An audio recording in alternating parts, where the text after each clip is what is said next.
예수께서 산에서 내려오시니 허다한 무리가 쫓으니라. 한 문둥병자가 나와 절하고 가로되 주여 원하시면 저를 깨끗게 하실 수 있나이다 하거늘 예수께서 손을 내밀어 저에게 대시며 가라사대 내가 원하노니 깨끗함을 받으라 하신대 즉시 그의 문둥병이 깨끗하여진지라. 예수께서 이르시되 삼가 아무에게도 이르지 말고 다만 가서 제사장에게 내 몸을 보이고 모세의 명한 예물을 드려 저희에게 증거하라 하시니라. 예수께서 가버나움에 들어가시니 한 백부장이 나아 간구하여 가로되 주여 내 하인이 중풍병으로 집에 누워 몹시 괴로워하나이다. 가라사대 내가 가서 고쳐주리라. 백부장이 대답하여 가로되 주여 내 집에 들어오심을 나는 감당치 못하겠사오니 다만 말씀으로만 하옵소서. 그러면 내 하인이 낫겠삼나이다. 나도 남의 수하에 있는 사람이요 내 아래에도 군사가 있으니 이더러 가라 하면 가고 저더러 오라 하면 오고 내 종더러 이것을 하라 하면 하나이다. 예수께서 들으시고 기이 여겨 좇는 자들에게 이르시되 내가 진실로 너희에게 이르노니 이스라엘 중 아무에게서도 이만한 믿음을 만나보지 못하였노라.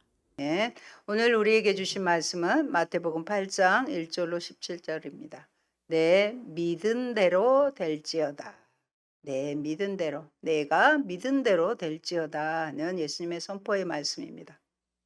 주님께서 갈릴리에서 많은 환자들을 고치시는 치유 사역을 오늘 성경에서 소개하고 있습니다. 주님의 치유 방법은 병든 환자를 만지시는 합토 사역입니다. 합토는 헬라어로 만지다라는 뜻입니다. 나병 환자와 베드로의 장모의 손을 만지시니 예수님의 능력이 그 모든 병의 근원을 마르게 하시며 근본 치유가 일어났던 것입니다.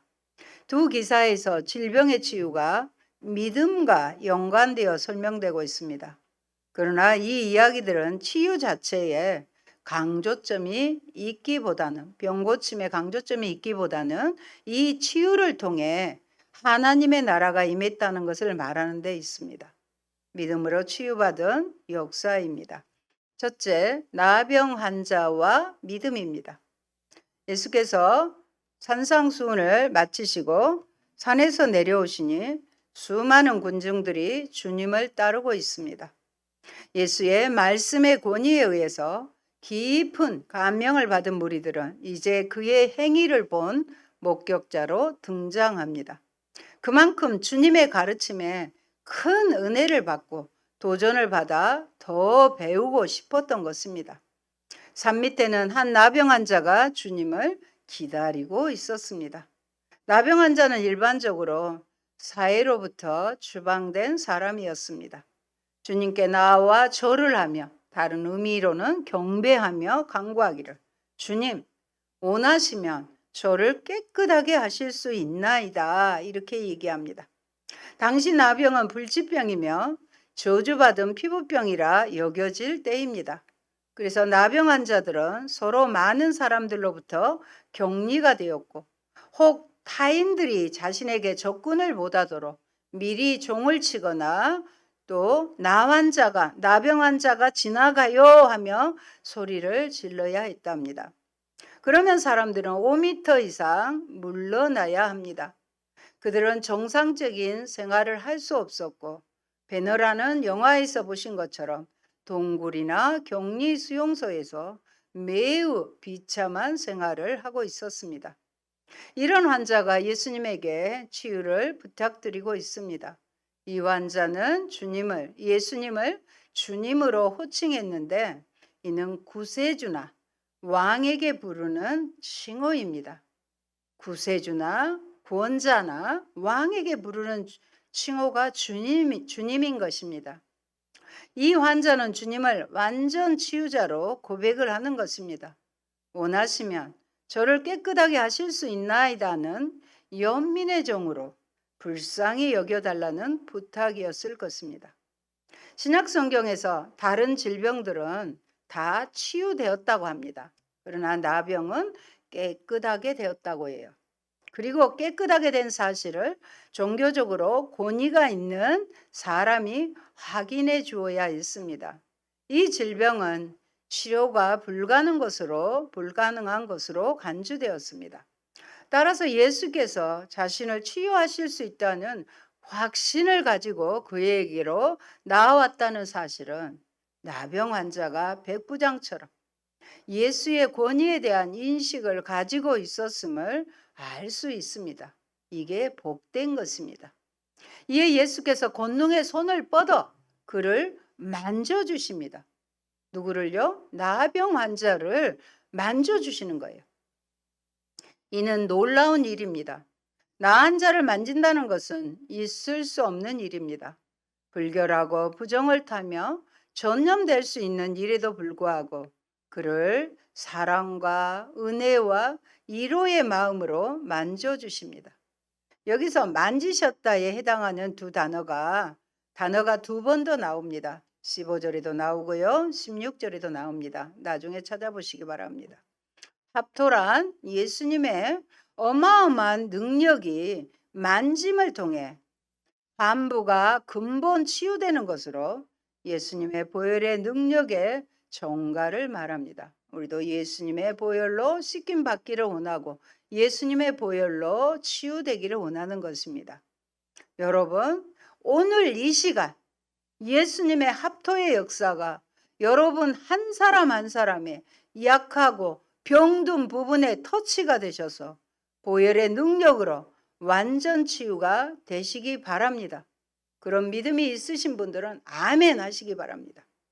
믿음으로 예수님의 옷자락만 만져도 됩니다. 성경에 나와 있죠? 믿음으로 주님의 손만 만져도 나음을 얻습니다. 믿음으로 주님의 말씀이 내 가슴을 합도해도 모든 문제가 해결됩니다. 믿음으로 주님의 음성이 내 세포에 합토되면 나의 생각이 바뀌게 되는 것입니다. 4절에 보면 레위기에서 율법은 나병 환자에 관한 상세한 규례를 포함하고 있습니다. 예수님 당시에 나병 환자를 육체적으로 진단하는 것은 제사장의 임무입니다. 나병 환자로 판명이 되면 부정한 자여 진 밖으로 추방해야 했습니다.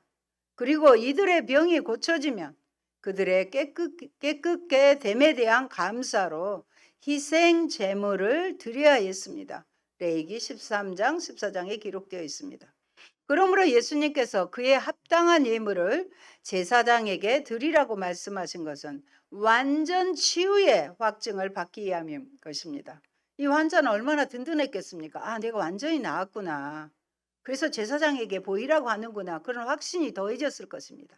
이로써 예수님은 제사장들에게 하나님의 역사가 예수 자신을 통해서 일어나고 있다는 것을 증거하는 것이며 또한 예물을 드리게 하므로 구약에 명한 율법도 폐지하는 게 아니라 존중하게 하신 것입니다. 예수님은 아무것도 말하지 말라고 명하십니다. 이 명령은 사람들이 예수를 단순히 기적을 일으키는 사람으로 혹은 민족주의적 해방자로 인식함으로써 결과적으로 그의 사역에 대한 심각한 오해를 불러옴과 함께 원치 않은 또 사람인지라 인기를 얻을 수 있는 위험성을 알고 하신 말씀으로 볼 수 있습니다. 여러분, 예수님은 병으로 고통받는 자들을 고쳐주십니다. 나병 환자는 예수님이 자신을 고치실 수 있다는 사실을 추워도 의심하지 않았습니다. 그에게 중요한 것은 그분이 자신을 고쳐주실 마음이 있으신지, 자신에게 그런 하나님의 공유를 받을 자격이 있는지가 중요했습니다. 그런 마음이 은혜 받을 믿음입니다. 그럼에도 불구하고 예수님은 일부러 그에게 손을 내밀어 만지시며 깨끗하게 하셨습니다. 예수님은 거룩하신 분위기에 더러운 것을 만져도 더러워지지 않으시고 오히려 더러운 것을 깨끗하게 하십니다. 예수님이 나병 환자처럼 제사장에게 가서 모세가 지시한 예물을 드림으로 깨끗한 사람임을 증명하라고 하신 것은 그가 속한 사회로 완전히 복귀시키려는 것입니다. 어떤 자라도 예수님께로 나아갈 때 그 더러움은 깨끗하게 하시고 하나님의 형상을 온전히 회복시키실 것을 믿습니까? 오늘 예수님 앞으로 나갈 수 있도록 우리는 누구를 돕겠습니까? 둘째, 백부장과 믿음입니다. 예수님께서 가버나움으로 돌아오시니 백부장이 주님에게 나옵니다. 로마 용병 백부장은 중간 관리입니다. 이방인 관리가 일개 목수를 찾아와 강구하는 것 자체가 매우 파격적인 행보입니다. 예수님에 대한 절대적인 신뢰가 없었다면 할 수 없는 일입니다. 더구나 자기 일도 아니고요. 하인을 위한 일에 예수님의 개입을 요청합니다. 당시 이 지역 백부장은 로마 관원으로서는 최고 지위에 있던 분인데 예수님에게 또 뭐라고 그래요? 주님이라고 호칭합니다. 주님. 이미 예수님의 권위를 믿고 인정한다는 고백입니다. 제 하인이 중풍병으로 집에 누워 몹시 괴로워하나이다 하고 마음의 고민을 털어놓습니다. 자기 자식도 아니고요. 부하를 사랑하는 상관답게 자기의 부하 중 하나가 중풍병으로 고생하고 있음을 알리는 것입니다. 예수님께서 백부장의 간구에 바로 응답하시면서 백부장의 집에 가서 그 중풍병으로 고생하는 하인을 고쳐주겠다고 하시니 백부장은 뜻밖의 제안을 합니다. 예수님을 모실 형편이 되지 않는다는 것입니다. 사실 당시에 이방인이 유대인 랍비를 모시려면 먼저 대청소를 해야 하고요. 유대 법도로 만든 코세르 음식을 준비해야 하고 정결례식을 해야 하는데 자신이 없었던 것 같습니다. 다만 말씀으로만 하옵소서. 그러면 제 하인이 낫게 사옵나이다. 저도 남의 소하에 있는 사람이요. 그 위로 천부장도 있고 총독도 있지 않습니까? 제 아래에도 군사가 있으니 100명의 군인이 있었습니다. 이 병사에게 가라 하면 가고 다른 병사에게 오라 하면 오고 저의 종들도 말 한마디 명령에 움직인다는 것입니다. 그러자 예수님은 가라 내 믿음대로 될지어다 라고 말씀하십니다. 이 말씀은 가라 내가 믿은 것처럼 너에게 이루어질지어다라는 의미입니다. 마태는 백부장의 믿음과 종의 치유의 연관성을 바로 그 시점에 그의 종이 나으니라라는 표현을 통해 연결하고 있습니다.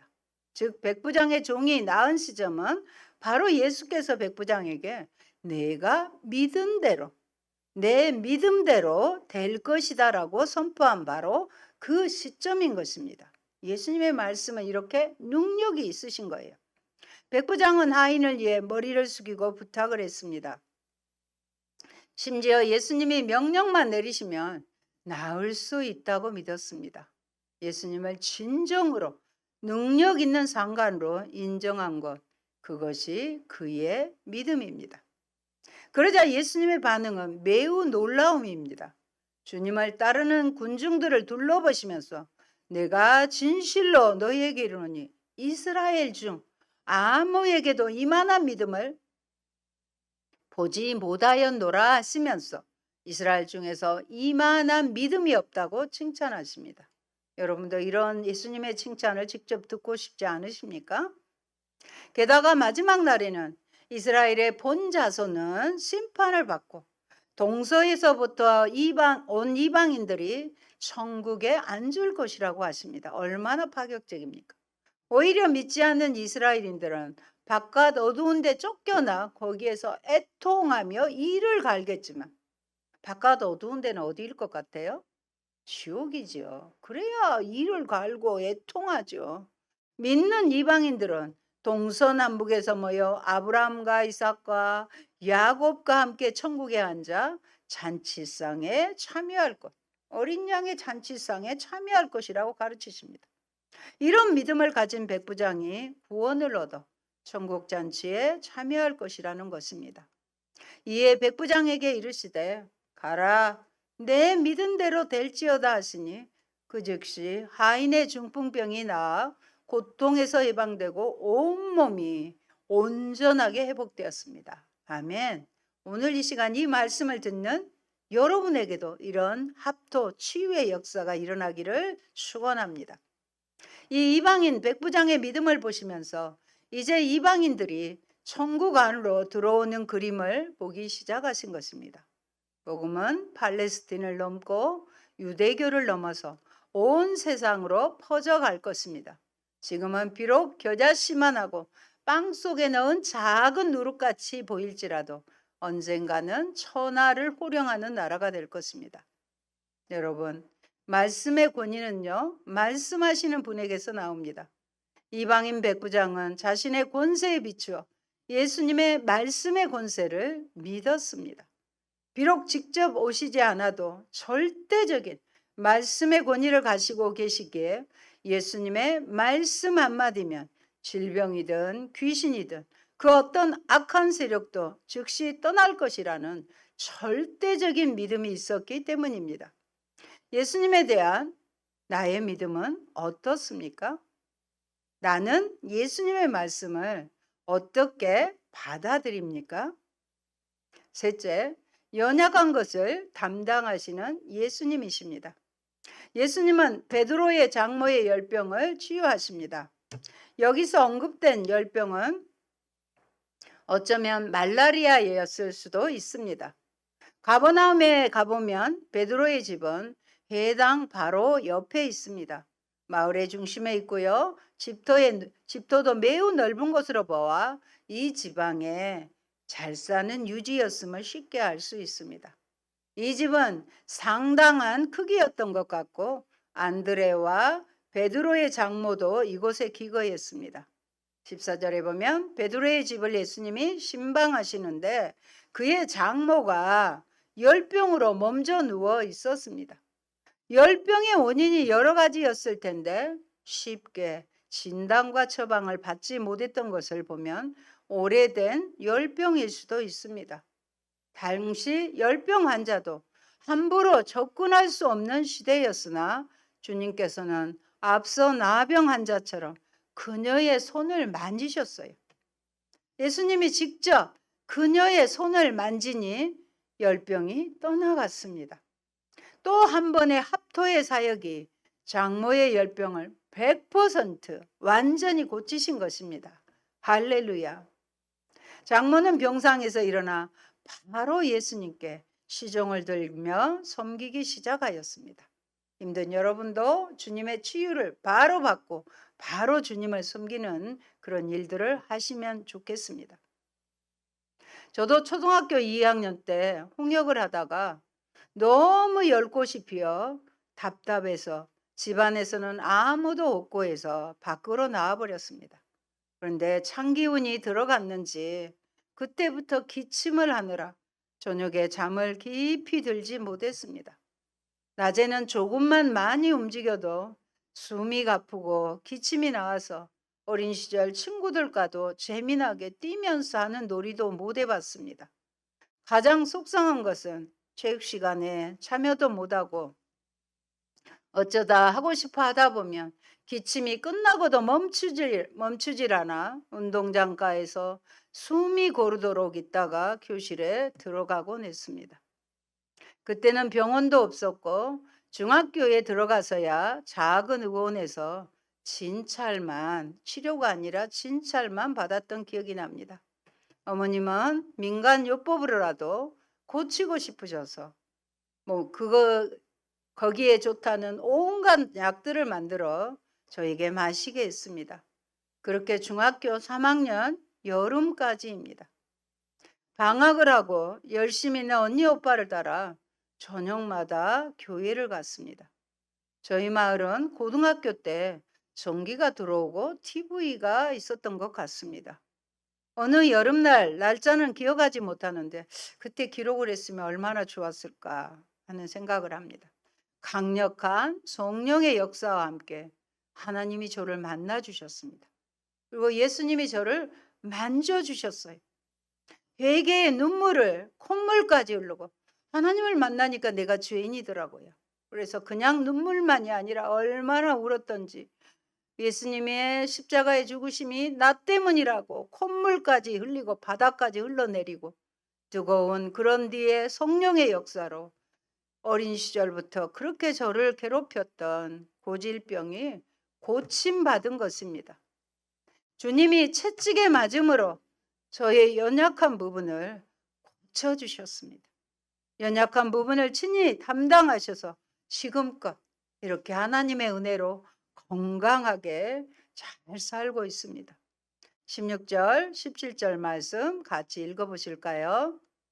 저물매 사람들이 귀신 들린 자를 많이 데리고 예수께 오거늘 예수께서 말씀으로 귀신들을 쫓아내시고 병든 자들을 다 고치시니 이는 선지자 이사야를 통하여 하신 말씀에 우리의 연약한 것을 친히 담당하시고 병을 짊어지셨도다 함을 이루려 하심이더라. 아멘. 날이 저물어 가는 오후입니다. 사람들이 마귀 들린 자를 많이 데리고 오자 우리 주님께서는 말씀으로 마귀들을 쫓아내시며 병든 자를 다 고쳐주십니다. 이는요, 이사야 선지자의 말씀인 우리의 연약한 것을 친히 담당하시고 병을 짊어지셨도다. 우리가 이미 살펴본 이사야 53장 4절의 말씀이에요. 그 말씀의 성취가 일어난 것입니다. 이 말씀의 문자적 적용은 하나님의 고난받은 종의 놀이였죠. 종의 사명에 대한 예수의 성취에 대한 다른 측면을 더하게 합니다. 주님의 합토의 역사, 만지심의 역사는 만져서 치유하는 역사란 우리의 연약한 것, 아픈 것, 약한 것을 친히 담당하신다는 말입니다. 신의의 은사가 있으신 분들은 기도 도중에 환우의 아픈 부분의 통증을 함께 느낍니다. 저도 기도하다 보면 그분의 아픔이 제 몸에 전달해 오는 것을 느낍니다. 그러면 그 환우는 치유가 되고 기도하시는 분들은 어느 정도 고통이 계속되다 사라지게 됩니다. 모든 질병에 대한 치료의 권세가 예수 그리스도에게 있음을 확신하시기 바랍니다. 여러분, 예수님은 연약한 것을 친히 담당하시고 병을 짊어지십니다. 즉 사망을 짊어지고 가실 것이기 때문입니다. 우리의 연약함을 대신 짊어지신 것입니다. 우리가 고통받을 때 예수께서도 고통받고 계십니다.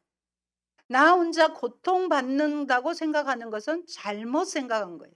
예수님께서도 함께 지금 아파하고 계신다는 것을 믿으시기 바랍니다. 누군가를 사랑하는 일은 항상 이와 같습니다. 내가 자녀를 사랑하면 부모의 마음도 아프고 부모도 아픈 거예요. 예수님은 열병으로 앓아누운 베드로의 장모의 손을 만지셔서 병을 치료해 주셨습니다. 랍비들은 열병이 있는 사람과 접촉을 금지했으나 예수님은 오히려 사랑하시기에 손을 대어 고치셨습니다.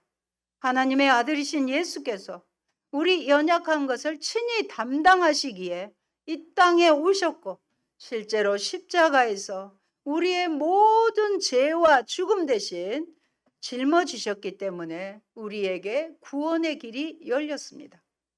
우리를 얻기 위하여 예수님 자신의 전부를 거우셨습니다. 그 예수님은 하나님이 전부였습니다. 우리가 받은 은혜는 섬김으로 그래서 이어져야 합니다. 이사야 61장에도 보면 지난주 말씀이죠. 주 여호와의 영이 내게 내리셨으니 이는 여호와께서 내게 기름을 부으사 가난한 자에게 아름다운 소식을 전하게 하려 하심이라. 나를 보내사 마음이 상한 자를 고치며 보로된 자에게 자유를 갇힌 자에게 노임을 선포하며 말씀하셨습니다.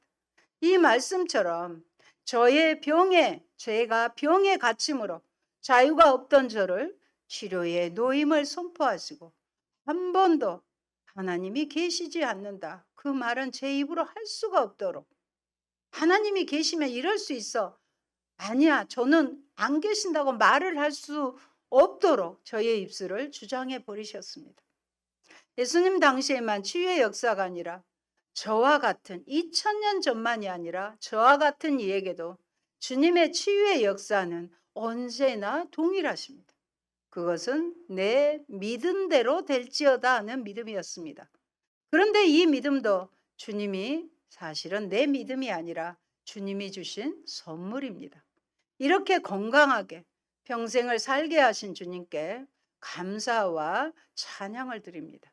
저희 이제 대학 친구하고 어떤 모임에서 홍채를 통해서 체질을 보는 것을 진단받게 되었는데요. 8명 중에 제가 가장 약골로 태어났다고 그분이 말씀을 하셨습니다. 그런데 지금 어디 특별한 것 없이 하나님의 늘 부어주시는 은혜가 있어서 이렇게 건강하게 사역하게 하신 것 하나님 앞에 감사를 드립니다. 오늘 본문에서 결론적으로 마태는 예수님께서 치유 사역을 행하신 일이 단순한 구제 행위가 아니라 애언의 성취임을 밝히고 있습니다. 고난받은 종으로 이 땅에 오신 예수 그리스도는 마침내 모든 치유 행위를 완성시키는 십자가의 죽음으로써 모든 인류의 죄와 질고와 고통을 담당하게 하셨습니다. 모든 우리의 질고는 뭐예요? 죄의 결과물이잖아요. 그것을 예수님이 십자가에서 담당하신 거예요. 이처럼 그리스도의 치유 행위는 십자가의 대속 행위를 통해 완성되었으므로 복음서 안에서만이 아니라 오늘날 2000년 전만이 아니라 오늘날 우리의 삶 속에서도 모든 믿는 이들에게 치료와 구원을 주시는 하나님의 능력이 될 수 있습니다. 제가 증인입니다.